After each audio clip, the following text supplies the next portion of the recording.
추경호 국민의힘 원내대표 나오셔서 연설해 주시기 바랍니다.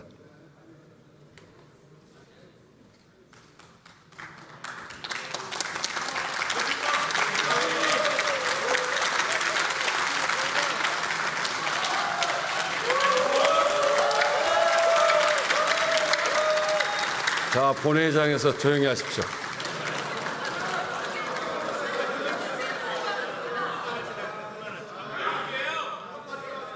예, 조용하십시오. 제가 시작하겠습니다.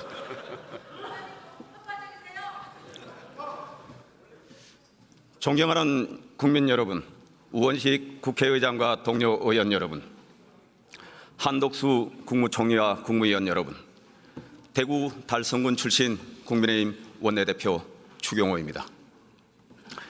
이 자리에 죄송합니다. 이 자리에 함께하고 있는 우리 의원들은 지난 4월 총선에서 치열한 선거전을 치렀고 국민의 선택을 받았습니다. 모두가 꼭두 새벽부터 늦은 밤까지 지역 구석구석을 누비며 유권자의 마음을 얻고자 뛰고 또 뛰었습니다. 머리를 숙이고 허리를 굽혀 인사를 드리면서 겸손한 자세로 진심을 다해 일하겠다. 싸움만 하는 정치 바꿔보겠다. 오로지 국민만 바라보며 민생을 챙기겠다. 다들 이렇게 약속했습니다. 그런데 지금 우리의 모습은 어떻습니까? 22대 국회가 출범한 지 100일이 되어갑니다. 정쟁과 대결로 얼룩진 부끄러운 시간이었습니다. 대화와 협치는 사라지고 막말과 갑질만 난무했습니다. 정작 민생은 설 자리가 없었습니다. 저는 집권 여당 원내대표로서 이대로 가면 안 된다는 생각으로 어느 하루도 마음 편하게 잠들지 못했습니다. 다수당에 의한 입법 독재가 민주주의 위기를 불러온다.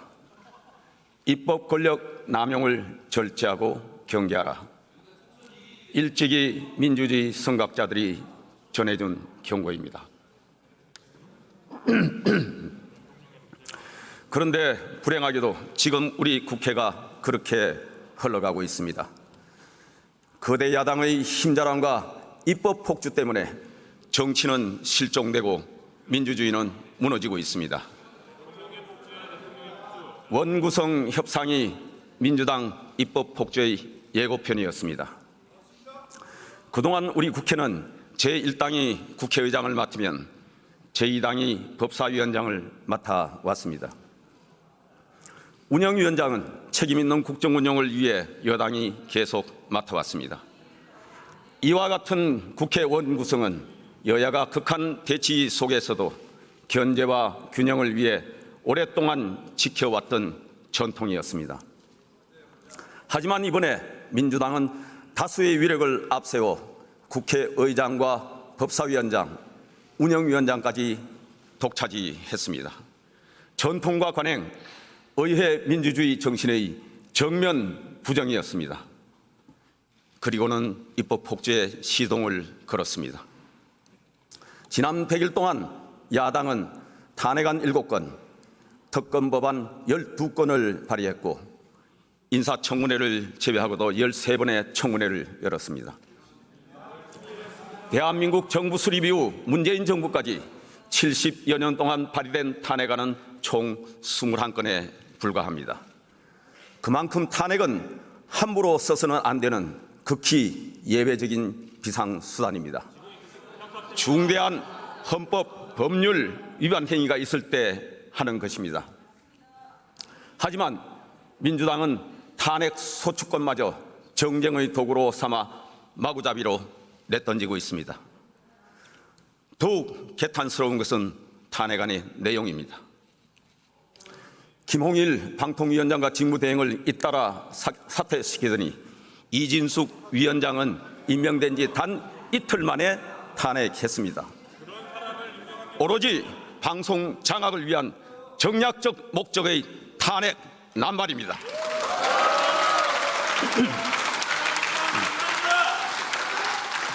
언론이 특정 정파에 장악되면 무슨 일이 벌어지는지 우리는 생생하게 기억하고 있습니다.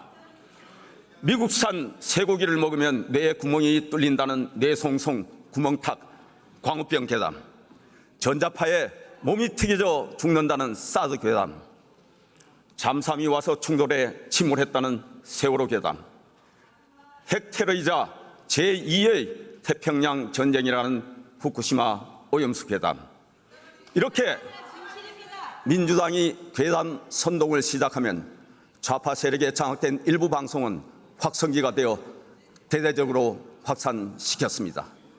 그 피해는 고스란히 국민에게 돌아갔습니다. 얼마 전부터 민주당은 정부가 계엄령을 준비하고 있다는 황당무계한 가짜뉴스까지 만들어 퍼뜨리고 있습니다. 국민을 바보로 여기는 것입니다. 탄핵을 한다면 이런 거짓 괴담으로 대한민국을 혼란과 분열로 몰아넣는 이런 세력들을 탄핵해야 하는 것 아닙니까, 여러분?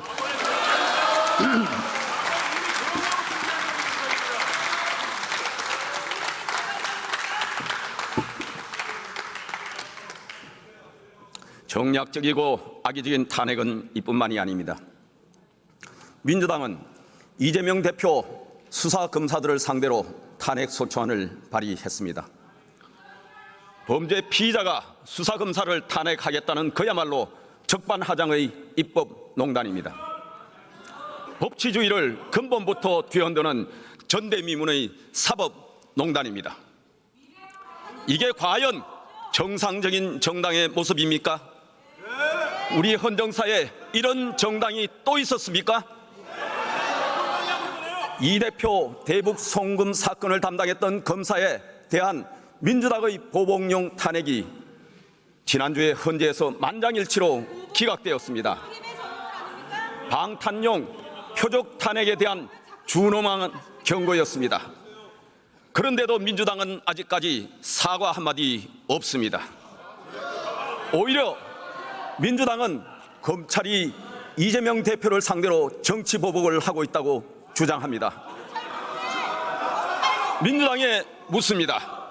이 사건 대부분이 민주당 내부 폭로로 드러났다는 사실 잊으셨습니까? 이 대표 수사 대부분이 민주당 정권에서 시작되었다는 사실 잊으셨습니까?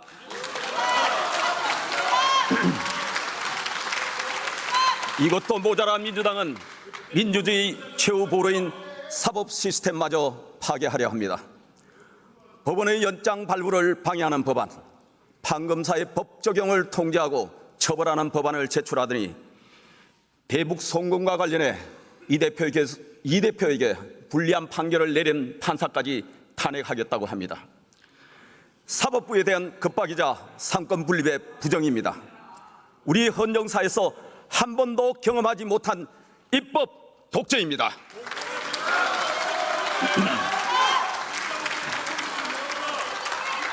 청문회는 또 어떻습니까? 인사청문회는 물론 입법청문회, 청원청문회란 이름으로 온갖 기형적이고 위법적인 청문회를 잇따라 강행했습니다.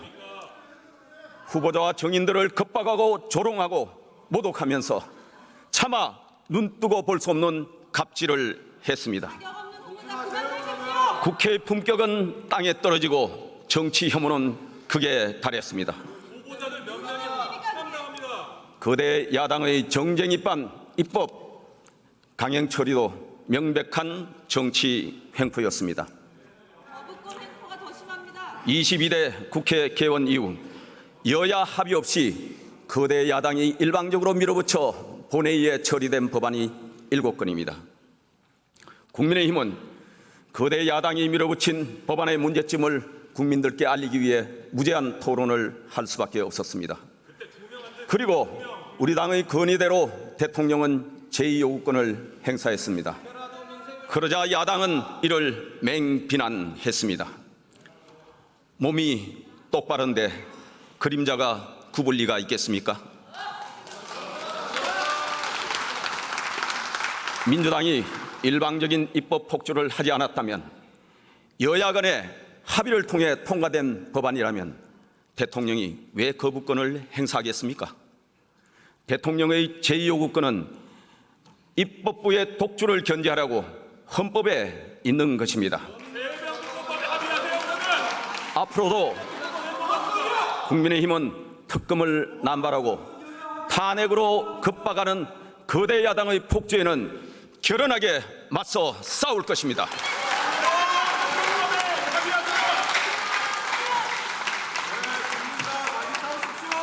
국민 여러분과 함께 민주주의를 지키고 삼권 분립의 헌정 질서를 수호하겠습니다.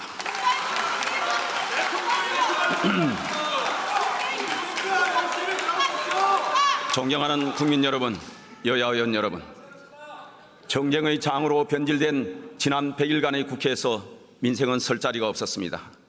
그런데 제가 진실로 답답하고 두려운 것은 민주당 입법 폭주의 끝이 보이지 않는다는 사실입니다.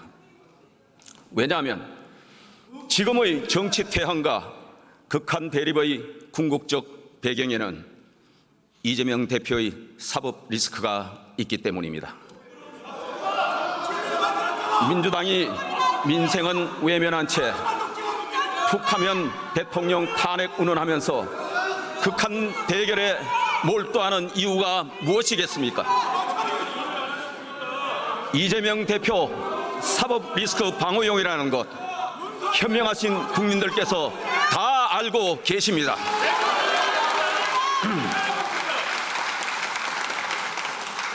그렇지만 우리 정치가, 국회가 이대로 계속할 수는 없습니다.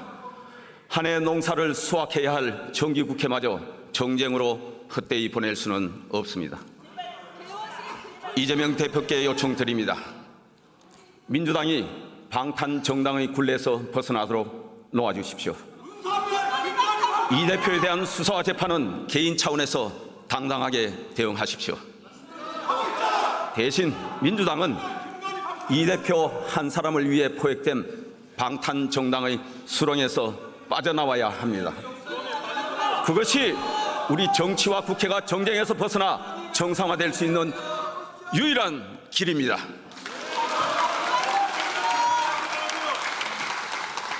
이재명 대표도 결백을 주장하고 계십니다. 그렇다면 민주당을 끌어들여 수사와 재판을 방해할 것이 아니라 오히려 신속한 수사와 재판을 주문해서 결백을 입증하는 것이 순리입니다. 국민들도 수사검사에 대한 특검이나 탄핵, 판사 급박 같은 사법 방해를 보고 싶은 것이 아닙니다. 알고 싶은 것은 진실입니다. 민주당이 공당 본연의 역할을 되찾고 우리 국회가 정상화될 수 있도록 결단을 내려주시기 바랍니다.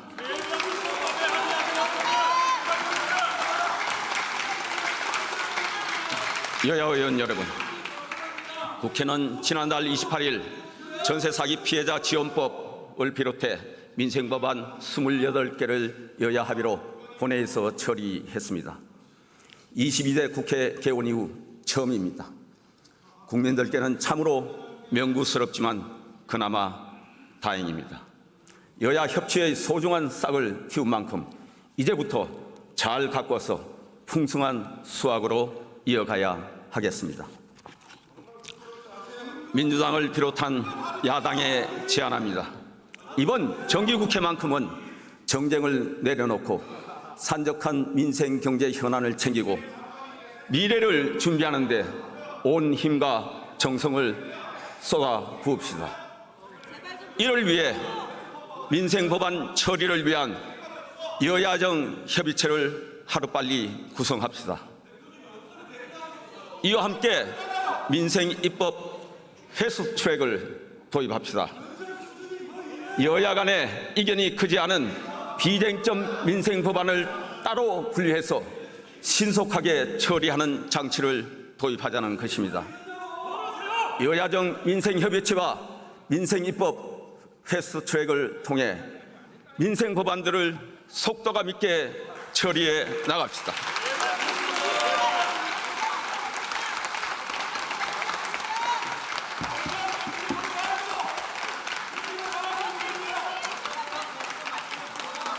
여야 의원 여러분, 제가 국민들로부터 자주 듣는 얘기가 있습니다.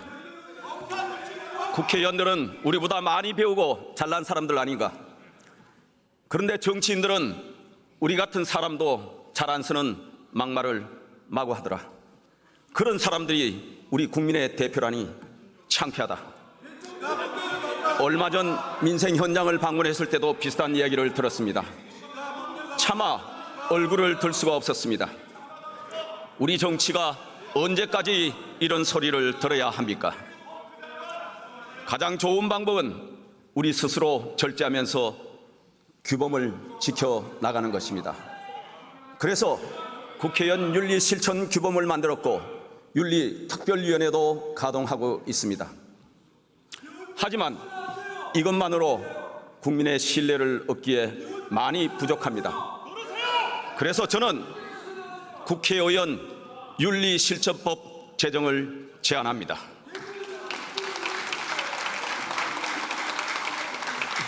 여러 군데 분산되어 있는 윤리 규정을 통합하고 추상적이고 선언적인 윤리 규정들을 구체화해서 법으로 만듭시다. 그래서 명예를 훼손하는 막말과 폭언, 인신공격, 허위사실 유포, 근거 없는 비방, 정쟁을 겨냥한 위헌적인 법률 발의를 하는 나쁜 국회의원들은 강하게 제재를 합시다.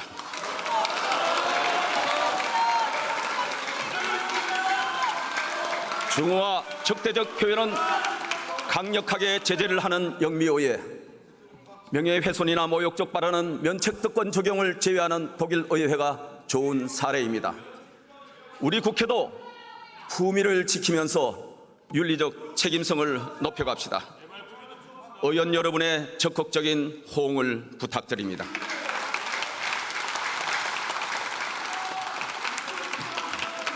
존경하는 국민 여러분, 22대 국회 개원 이후 우리 국민의힘은 전국 각지의 다양한 민생 현장을 둘러보았습니다.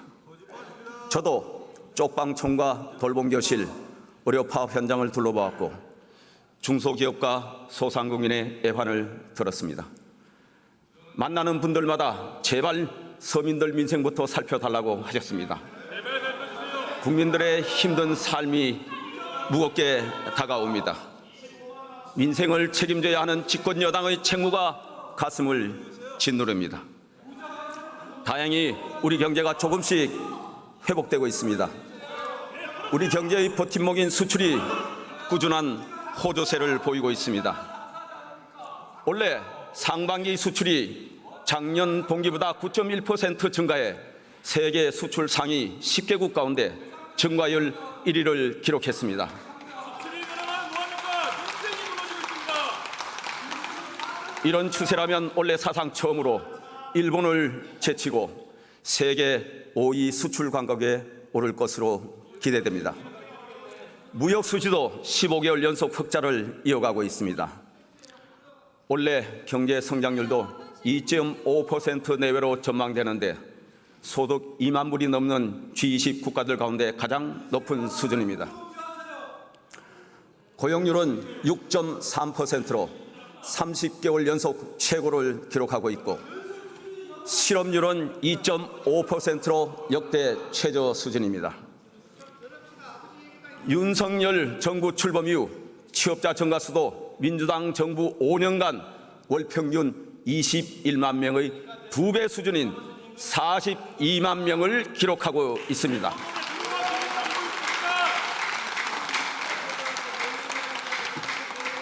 반가운 소식이 또 있습니다. 4월 소비자 물가는 2% 상승에 거쳐 3년 5개월 만에 최저 수준을 기록하였고 큰 변수만 없다면 2% 안팎에서 안정될 것으로 전망됩니다. 다만 역대급 폭염과 장마철 집중호우로 작황이 부진한 채소 가격이 불안한 만큼 정부는 추석 물가 안정 대책에 만전을 기해 주시기 바랍니다. 이렇게 거시경제 지표는 대체로 호전되고 있지만 국민들께서 경기 회복을 체감하기에는 아직 많이 부족합니다. 특히 내수 부진이 지속되면서 취약계층과 소상공인, 자영업자들이 많이 힘들어하십니다. 앞으로 정부와 여당은 민생에 민생 안정에 한치의 소홀함이 없도록 더욱 집중하겠습니다.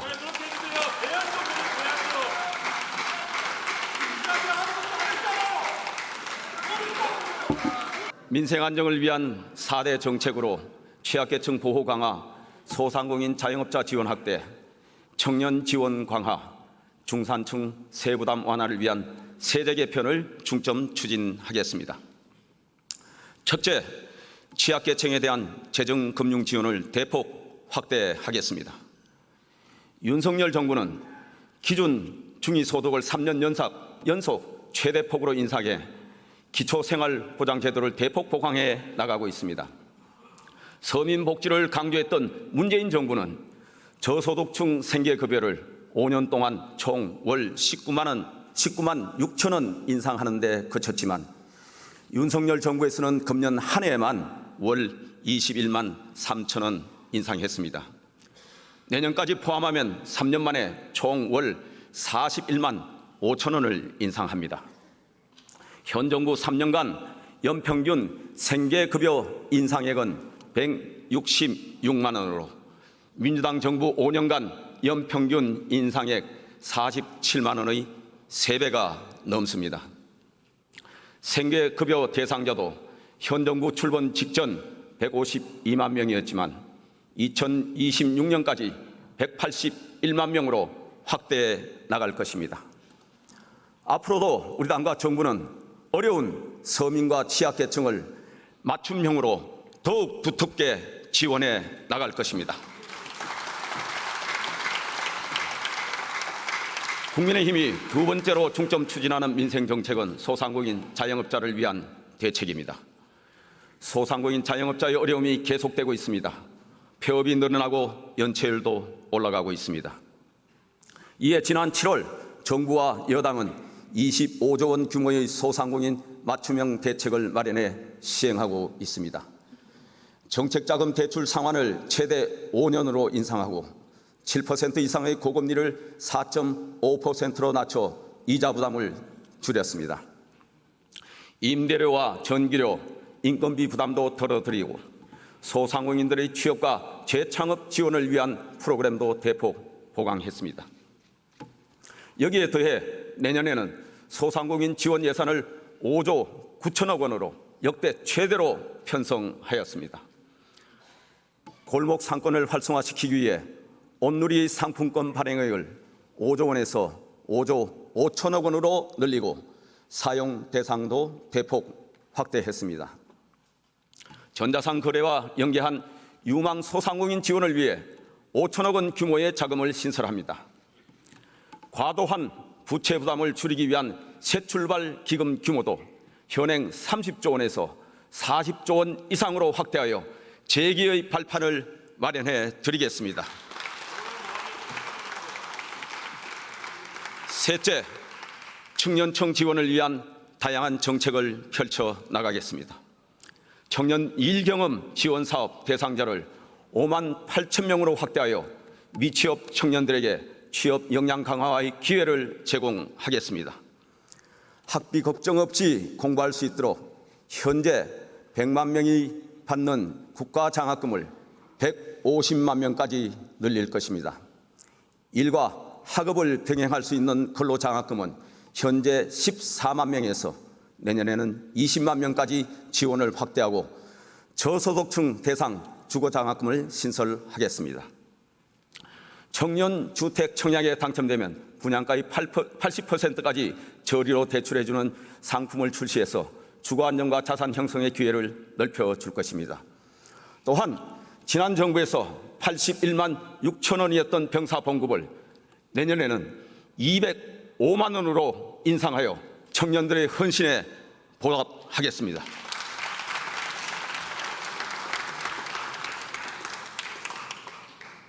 네 번째로 국민의힘은 중산층의 과다한 세금 부담을 덜어주기 위해 세제 개편을 추진하겠습니다. 먼저 종부세는 현 정부 출범 이후 일부 개선했지만 부담을 더 낮추는 방향으로 개편하겠습니다. 1세대 1주택에 대한 공제를 현행 12억 원에서 15억 원 이상으로 조정하고 다주택자 중과제도도 폐지하겠습니다. 우리 상속세율은 50%로 OECD 평균보다 2배나 높습니다.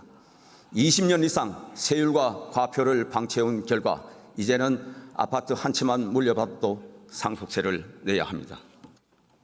기업 상속세는 최대주주 할증을 포함한 최고 세율이 무려 60%로 세계에서 가장 높습니다. 상속세 때문에 가업 승계를 포기하는 중소기업이 속출하고 대주주들이 주가 상승을 억누르는 일도 다반사로 벌어집니다. 이래서야 어떻게 백년 기업이 탄생할 수 있겠습니까? 상속세 완화를 부의 대물림으로 보는 것은 낡은 프레임입니다. 자본과 투자, 기술을 승계하고 일자리를 창출하기 위한 것입니다. 시대 변화에 맞게 상속세제 전반을 개편하겠습니다. 상속세 최고 세율을 낮추고 공제를 확대하고 최대주주 할증 과세는 폐지하겠습니다.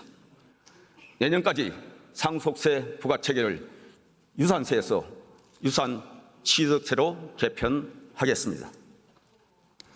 금투세는 폐지하는 것이 올바른 방향입니다. 지금 우리 주식시장 환경에서 내년부터 금투세를 시행할 경우 투자자들의 해외 이탈이 가속화되고 단기 투기 매매를 촉발시킬 가능성이 매우 큽니다. 주식시장의 변동성이 커지고 청년과 중산층이 부를 형성할 기회가 줄어들게 될 것입니다. 시장의 예측 가능성을 높인다는 차원에서 금투세 폐지 결정은 빠를수록 좋습니다.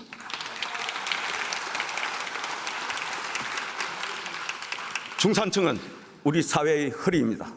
과도한 세금, 징벌적 세금으로 휘어진 허리를 곧게 펴드리겠습니다. 여야가 함께 현장의 목소리에 귀를 기울이면서 진지하게 논의해 성과를 낼 수 있기를 기대합니다. 존경하는 국민 여러분, 우리 당과 정부는 민생을 세심하게 살피면서 미래를 위한 대비에도 만전을 기하고 있습니다. 저출생 대책, 국가 첨단 전략산업 육성, 기후 및 지방 소멸 위기 대응을 4대 중점 과제로 선정하여 힘있게 추진해 가겠습니다. 첫째, 저출생 대응 체계와 정책을 재정비하여 실효성을 높여 나가겠습니다. 저출생 대응은 지난 20년간 중요한 화두였습니다. 천문학적 재정을 투입했지만 출산율 반전에 실패했습니다. 보다 근본적이고 실효성 있는 접근이 요구되는 때입니다. 이제부터 범국가적 총력 대응 체계를 마련하여 가동하겠습니다. 인구정책 전반을 총괄 기획하는 컨트롤 타워로 부총리급의 인구 전략기획부를 신설하겠습니다. 이는 민주당의 총선 1호 공약이기도 합니다. 또한 선택과 집중의 원칙에 따라 일가정 양립, 자녀의 양육, 주거 3대 핵심 분야를 중심으로 구체적인 대책도 발표했습니다. 인구전략기획부 신설을 위한 정부 조직법 개정안, 저출산 고령사회 기본법 개정안, 일가정 양립을 위한 모성보호 3법 등 저출생 대응 입법이 9월 본회의에서 처리될 수 있도록 야당의 적극적인 협조를 당부드립니다.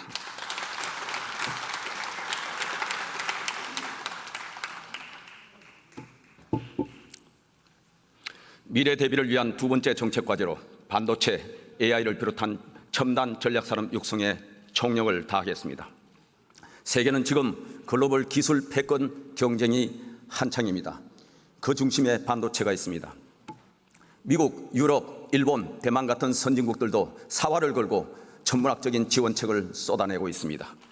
하지만 우리는 공장 증설도 못하는 각종 규제, 투자 세액 공개조차 가로막는 정쟁 때문에 발이 묶여 있습니다.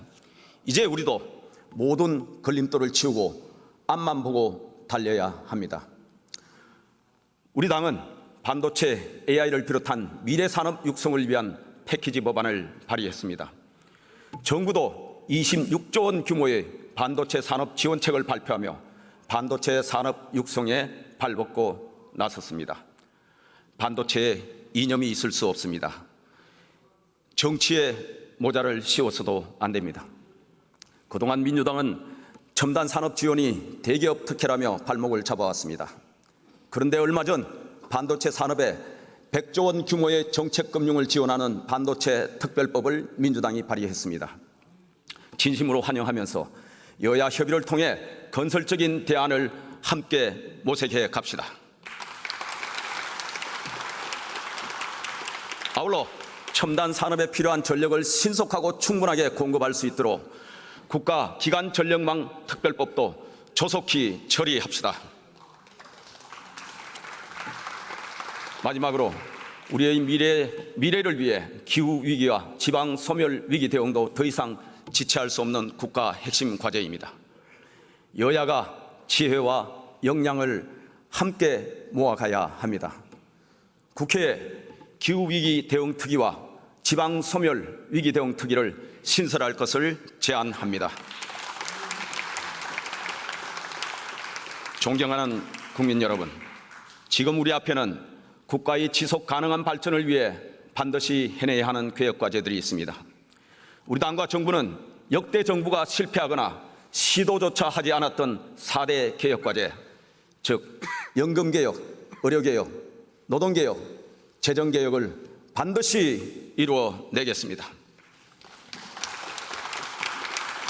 첫째, 연금개혁을 확실하게 매듭짓겠습니다. 연금개혁은 중요하고 시급한 국가 핵심 과제입니다. 현행 연금제도가 지속되면 30년 뒤에는 재정이 고갈됩니다. 이제라도 근본적인 연금개혁을 시작해 국민의 노후를 책임지고 청년의 미래를 지켜야 합니다. 지난 21대 국회에서 여야 합의로 국회 연금특위를 구성해서 논의를 시작했지만 최종 합의에는 도달하지 못했습니다. 연금개혁은 연금보험료율과 소득대체율 등 소위 모수개혁과 구조개혁을 함께 해야만 50년, 100년 지속할 수 있습니다. 이런 기조하에 지난주 윤석열 대통령은 지속가능성, 세대 간 공정성, 노후 소득 보장을 연금개혁의 3대 원칙으로 제시했습니다. 어제는 정부가 구체적인 개혁안을 발표했습니다. 이제부터는 국회의 시간입니다. 당장 국회 연금개혁 특위부터 구성하고 논의를 시작해서 금년 내에 실질적인 성과를 만들어 냅시다. 저는 연금개혁에 대한 민주당의 진정성을 믿습니다. 적극적으로 함께해 주시기를 기대합니다. 두 번째로, 현재 정부가 추진하고 있는 의료개혁 반드시 이루어내겠습니다. 의료개혁의 목적은 필수 의료를 정상화하고 지역 의료를 살리자는 것입니다. 국민에게 더 나은 의료 서비스를 제공하자는 것입니다. 대다수 국민들도 의료개혁과 의대 정원에 찬성하고 있습니다. 어려운 개혁 과제를 추진하다 보니 아직도 진통을 겪고 있습니다. 의료개혁은 반드시 성공해야 합니다. 우리 당은 수도권과 지방의 필수 의료 격차를 해소하고 지역 의료를 살리기 위한 의료개혁 패키지 법안을 발의했습니다. 의료개혁을 뒷받침하기 위해 향후 5년간 국가재정 10조, 건강보험 10조 원의 재정도 과감히 투입하겠습니다. 전공의들과 의대생 여러분께 간곡히 다시 한번 호소드립니다. 지금이라도 의료 현장과 학교로 복귀해 주시기 바랍니다.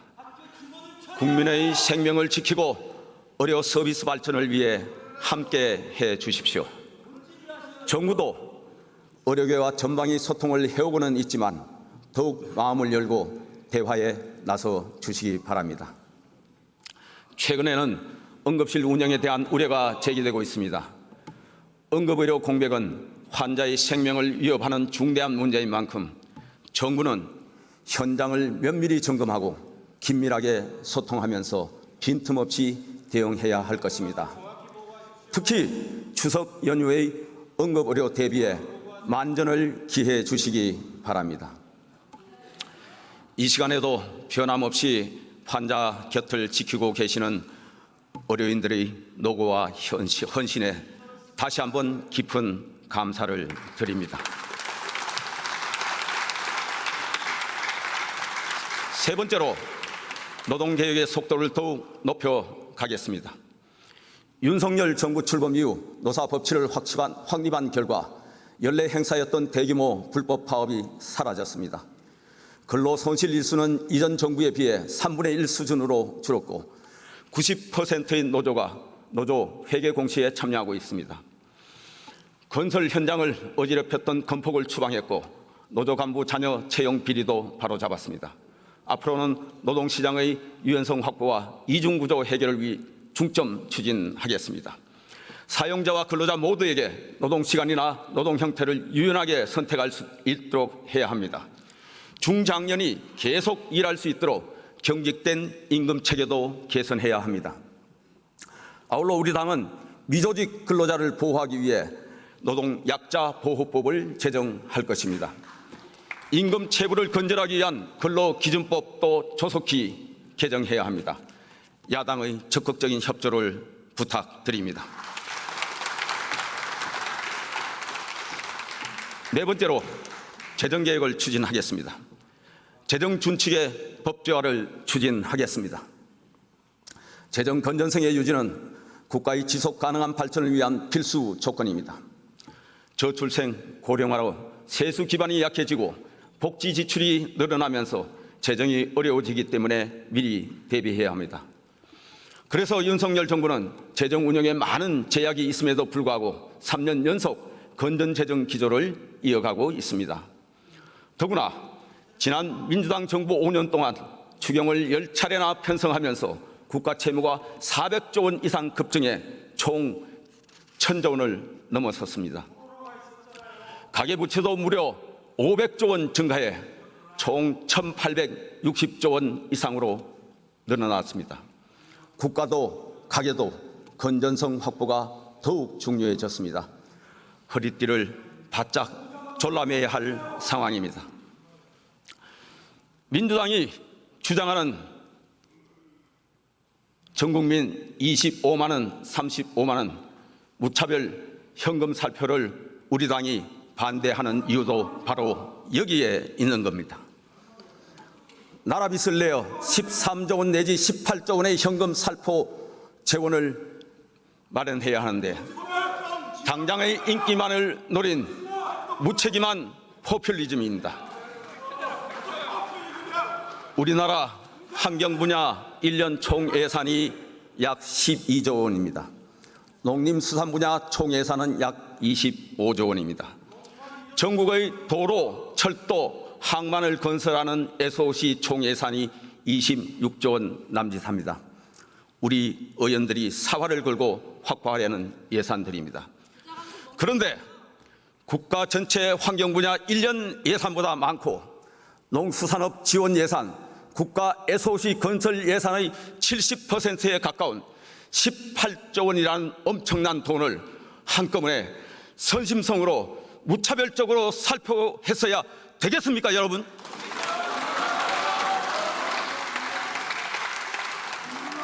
이런 현금 살포는 30% 정도만 소비로 연결된다는 사실이 2020년 KDI 분석으로 밝혀졌습니다. 결국 효과는 미미한 반면에 가뜩이나 어려운 국가 재정이 악화될 수밖에 없습니다. 민주당은 서민들 살기가 힘들다는데 왜 재정 건전성만 따지냐고 반문합니다. 무책임한 추경으로 방만한 빚잔치를 하면 당장 일부 국민들의 박수는 받을 수 있을 것입니다. 그런데 그 다음은 어떻게 하실 겁니까? 누가 그 빚을 감당할 것입니까? 갑자기 공짜 돈이 하늘에서 떨어집니까? 우리 자식들, 미래 청년 세대가 몽땅 떠맡아야 하는데 그게 과연 올바른 정책입니까?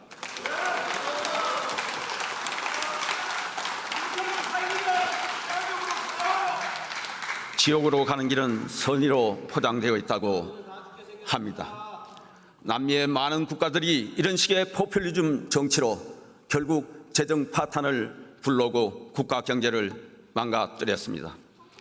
우리도 그 길을 따라가야 하겠습니까? 재정을 쓰지 말자는 얘기가 아닙니다. 알뜰하게 아끼고 살펴서 필요한 곳에 제대로 쓰자는 것입니다. 자기 집 살림 살듯이 하자는 것입니다. 그래서 우리 당과 정부는 나라 빚이 방만하게 늘어나지 않도록 재정준칙법제화를 추진해 왔습니다. 하지만 지난 국회에서 민주당 반대로 무산되었습니다. 대한민국은 하루살이 국가가 아닙니다. 진정 국가의 내일, 청년들의 미래를 생각한다면 야당도 건전 재정을 위한 재정준칙 법제화에 함께 해주십시오.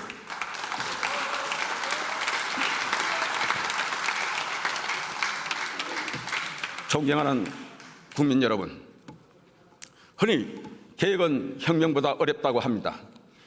이해 당사자들의 저항이 큽니다. 소통하고 설득하고 협의에 이르는 과정이, 그리고 또 합의하는 과정이 그만큼 어렵습니다. 그래서 역대 정부를 보면 중도에 포기하거나 아예 시도조차 하지 못한 경우가 많습니다. 하지만 국가의 미래를 생각한다면 힘들더라도 인기가 없더라도 계획은 추진되어야 합니다. 지금 윤석열 정부와 우리 국민의힘이 그런 길을 가고 있습니다. 우리 당과 정부는 당장은 어렵더라도 국민과 미래를 생각하면서 흔들림 없이 계획을 추진해 나가겠습니다. 국민 여러분의 이해와 적극적인 협조를 부탁드립니다. 존경하는 국민 여러분, 지금 우리 정부는 어느 때보다도 강력하고 긴밀한 한미일 협력 체제를 유지하고 있습니다.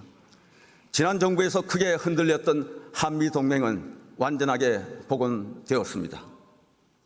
역대 최고 수준의 한미 안보 협력으로 어떠한 북핵 위협에도 즉각적으로 압도할 수 있는 대응 체계를 구축하였습니다. 북한의 선의에 기댄 가짜 평화가 아니라 강력한 힘에 의한 진정한 평화를 지켜내고 있습니다.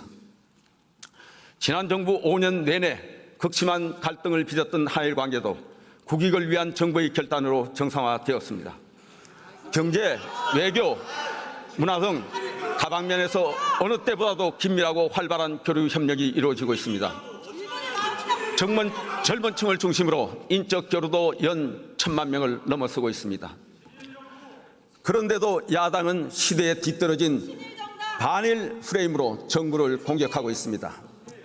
얼마 전에는 일제 식민 지배를 미화한다, 8.15 건국절을 추진한다는 터무니없는 논리로 우리 정부를 조선 총독부로 매도했습니다. 입에 담을 수 없는 그건인데 공당의 야당 대표가 할 말입니까? 최근에는 노후화된 독도 조형물 교체를 추진하자 독도 지우기를 하고 있다는 허무맹랑한 궤변을 퍼뜨리고 있습니다. 또 민주당 지도부는 일본 자위대의 한반도 진주가 우려된다는 망상에 가까운 황당무계한 주장을 반복하고 있습니다. 가진 게 망치밖에 없으면 모든 것이 못으로 보인다고 했는데 외교까지도 정쟁거리로 삼는 인식 수준이 안타깝습니다. 상대를 친일로 낙인 찍고 편을 갈라서 정치적 이득을 얻으려는 낡은 선동정치, 이제 제발 그만두십시오. 지금 대한민국은 글로벌 중추국가로 발돋움하고 있습니다. G20 정상회의는 물론이고 G7 정상회의에 초청국으로 참여하여 세계 선진국들과 어깨를 나란히 하고 있습니다. 우리 반반령 역사상 가장 빛나는 글로벌 중추국가를 향해 나아가고 있는데 우리 정치가 발목을 잡아서야 되겠습니까? 외교 안보만큼은 여야를 떠나 초당적으로 협력해 나갑시다. 존경하는 국민 여러분, 우리 국민의힘은 지난 총선에서 패했습니다. 국민 여러분의 질책을 아프게 느끼고 있습니다. 다수당의 횡포를 막을 수 없는 소수당의 한계도 뼈저리게 절감하고 있습니다. 그래서 더 아픕니다. 그러나 여기서 좌절하지 않겠습니다. 소수당이라는 그늘에 숨지 않겠습니다. 고칠 것은 고치고 지킬 것은 지키면서 국민 여러분이 가라는 길을 가겠습니다. 존경하는 여야 의원 여러분, 저는 우리 정치가 신뢰를 회복하는 길 멀리 있지 않다고 생각합니다. 국민이 싫어하는 일 안 하면 됩니다. 그런데 지금 22대 국회의 모습은 하지 말라는 일만 골라서 했습니다. 밖으로 눈을 돌려봅시다. AI, 반도체 기반의 산업 격변기에 조금이라도 앞서가기 위해 세계 각국은 사활을 걸고 국가 대항전을 펼치고 있습니다.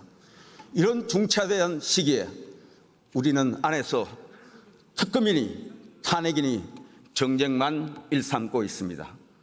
우리 정치가 언제까지 이래야 합니까? 정치가 존재하는 이유는 국민의 삶을 보살피는 데 있습니다. 우리 국민들의 먹고 사는 문제보다 더 큰 가치가 어디에 있습니까? 국민들의 생명과 안전을 지키는 문제보다 더 중요한 것이 어디에 있겠습니까? 우리 모두가 공감하고 있지 않습니까? 국민의 삶과 아무 상관없는 정책, 여기서 멈춥시다. 그리고 일합시다. 국민의 삶을 챙기는 일, 국가의 미래를 준비하는 일, 청년들에게 희망을 주는 일 같이 합시다. 국민 여러분, 우리 국민의 힘을 지켜봐 주시고 힘을 주십시오. 좋은 정치로 보답하겠습니다. 민생을 지키고 미래를 키워 나가겠습니다. 감사합니다.